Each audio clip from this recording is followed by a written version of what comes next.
Hello guys, उम्मीद है आप सब ठीक होंगे। आज इस वीडियो में हम आपको बताएंगे समंदर में रहने वाले सबसे बड़े जानवर के बारे में और समंदर में रहने वाले सबसे छोटे जानवर के बारे में। वीडियो को शुरू करते हैं और आपको सबसे पहले बताते हैं समंदर में रहने वाले सबसे बड़े जानवर के बारे में, जिसे हम कहते हैं ब्लू व्हेल। ब्लू व्हेल के मुतालिक दिलचस्प हकाइक। ब्लू व्हेल को रुए ज़मीन पर अब तक का सबसे बड़ा जानवर करार दिया जा चुका है। ब्लू व्हेल का वजन तकरीबन 2627 इंसानों के बराबर होता है या 40 हाथियों के बराबर होता है। ब्लू व्हेल का दिल एक कार के बराबर होता है। जिन लोगों ने ब्लू व्हेल को पास से देखा है, इनके मुताबिक जब ये पास से गुजरती है तो ऐसा लगता है जैसे कोई रेलगाड़ी गुजर रही है। ब्लू व्हेल आम तौर पे 98 फुट लंबी होती है, मतलब कि एक 10 मंजिला बिल्डिंग के बराबर। ब्लू व्हेल की आवाज़ 800 किलोमीटर सफ़र करती है। खुशकिस्मती से ये ज़्यादा फ्रीक्वेंसी पर नहीं आवाज़ निकालती, वरना आसपास के इलाके बहरे हो जाते। ब्लू व्हेल एक दिन में 3.5 टन खुराक खाती है। एक आम आदमी जहां अपनी ज़िंदगी में 50 टन खुराक बमुश्किल खाता है, वहीं ये ब्लू व्हेल इतना खुराक एक हफ्ते में खा जाती है। इनकी ज़ुबान भी काफ़ी बड़ी होती है। ब्लू व्हेल की ज़ुबान का वज़न भी एक हाथी जितना हो सकता है।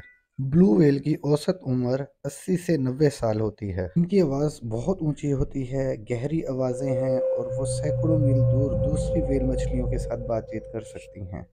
ज़्यादातर ब्लू व्हेल खुराक तलाश करने के लिए ठंडे पानियों और अफज़ाइश के लिए गर्म पानियों की तरफ हिजरत करती हैं।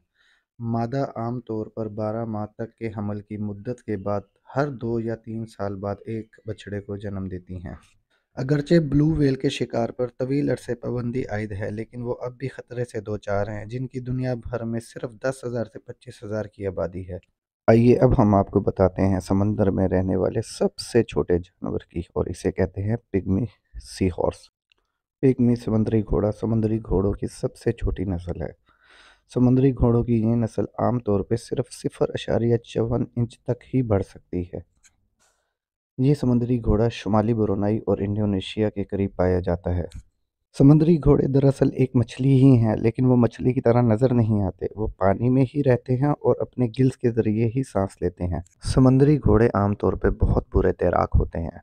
आप ये नहीं सोचेंगे कि समंदर में रहने वाली मखलूक ख़राब तैराक होगी, लेकिन समंदरी घोड़े हैं। ये समंदर में सबसे सुस्त हरकत करने वाली मखलूक हैं और तकरीबन 5 फुट फी घंटा की रफ्तार से तैरते हैं।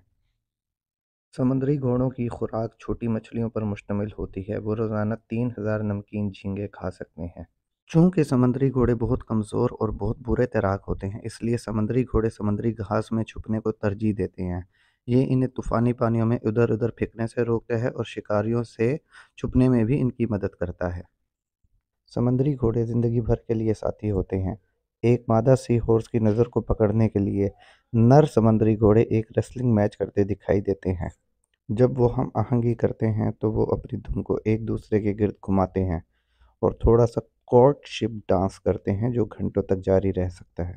मिलाप के बाद मादा समुद्री घोड़ा अंडों को नर समुद्री घोड़े के ब्रॉड पाउच में जमा करता है, जहां वो इन्हें खाद देता है। इसके बाद वो अंडों को 2 से 4 हफ्तों तक अपनी थैली में रखता है, जब तक कि वो अंडों से बाहर ना निकल आए। समंदरी घोड़े आज़ाद पैदा होते हैं। नौज़ायदा समंदरी घोड़े, जिन्हें फ्राई कहा जाता है, खुद को संभालने के लिए काबिल होते हैं। बदकिस्मती से शिकारियों की वजह से 1000 में से सिर्फ एक ही समंदरी घोड़ा बालिग हो पाता है। समंदरी घोड़े आमतौर पर साहिल के करीब ही रहते हैं। इनमें सबसे अफसोसनाक बात यह है कि तरक्की, आलूदगी और माहीगीरी सबसे बड़ा खतरा है समंदरी घोड़ों के लिए। समंदरी घोड़े रिवायती एशियाई अद्वियात में भी इस्तेमाल किए जाते हैं। इसी वजह से इनका शिकार बड़े पैमाने पर किया जाता है। समुद्री घोड़ों को घरों में एक्वेरियम में पालतू जानवरों की तरह भी रखा जाता है। हालांकि समुद्री घोड़े आमतौर पर कैद में ज़्यादा अरसा जिंदा नहीं रहते।